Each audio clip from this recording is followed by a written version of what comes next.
নমস্কার নমস্কার দর্শক বন্ধুরা, সুস্বাগতম। আপনারা সবাই ভালো আছেন তো? আর আমরাও ভালো আছি। আমরা এই প্রতিদিনকার মতো রান্নাবান্না করতে লেগে পড়েছি। সংসারে যতই যাই হোক, সংসারী মানুষ হলে রান্নাটা মাস্ট করতেই হবে। সে যত বড় রাজার মেয়েই হোক না কেন, আর রান্নাবান্নাটা শিখতেও হয় ভালো করে।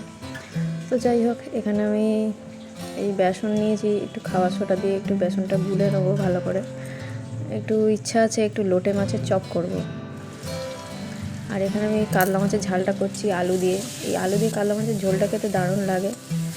একটু জিরে ধনে আদা বাটা দিয়ে একটু রসুন বাটাও দিই। আমার বড় খেতে খুব ভালোবাসে। আর ঠান্ডাটাও তো প্রচণ্ড পড়েছে, আরও তো ঠান্ডা পড়বে বলছে। তবে শীতকালটাই আমার খুব প্রিয় ঋতু। এটা অনেক মানুষের কাছেই হয়তো প্রিয় ঋতু, আমার কাছেও খুব প্রিয় ঋতু। শীতকালটা চলে গেলে মনটা খারাপ হয়ে যায়, কিন্তু কী আর করা যাবে, সবই প্রকৃতির খেলা। আমরা প্রকৃতির কাছে বাঁধা, অসহায়। তবে হ্যাঁ, আমাদের একমাত্র ভারতবর্ষেই এই 6টা ঋতু দেখা যায়, যেটা অন্যান্য দেশে দেখা যায় না। গ্রীষ্ম, বর্ষা, শরৎ, হেমন্ত, শীত, বসন্ত। তো শীতকালটা আমার খুব প্রিয়। শীতকালটা ঘুম থেকে ওঠার সময় একটু কষ্ট হয়, আর একটু স্নান করার সময়ই যা কষ্ট হয়, আর এছাড়া কোনো কষ্ট হয় না শীতকালে। যদি আমি গরম জল মিশিয়ে ঠান্ডা জলে স্নান করি, মানে ঠান্ডা জলে গরম জলটা মিশিয়ে নিই, সেটাতে দিয়ে যায়। আর এখানে একটু ধনেপাতা বাটা, রসুন বাটা, একটু চিনি, একটু নুন,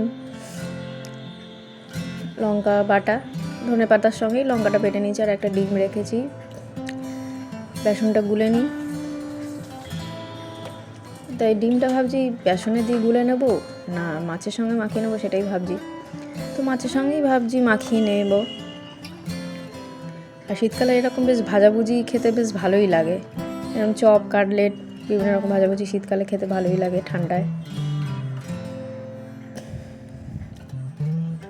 একটু হলুদ দিয়েছি সামান্য।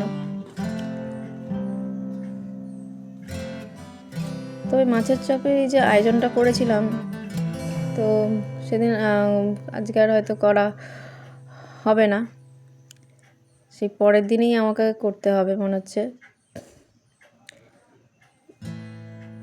করে রাখি, অসুবিধা নেই, শীতকালে ফ্রিজে রেখে দেবো।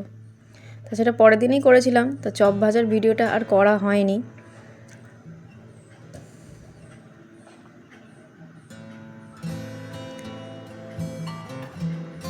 তবে লোটে মাছের চপটা খেতে কিন্তু দারুণ লাগে, করেও ছিলাম, খেতেও খুব ভালো হয়েছিল বেশ।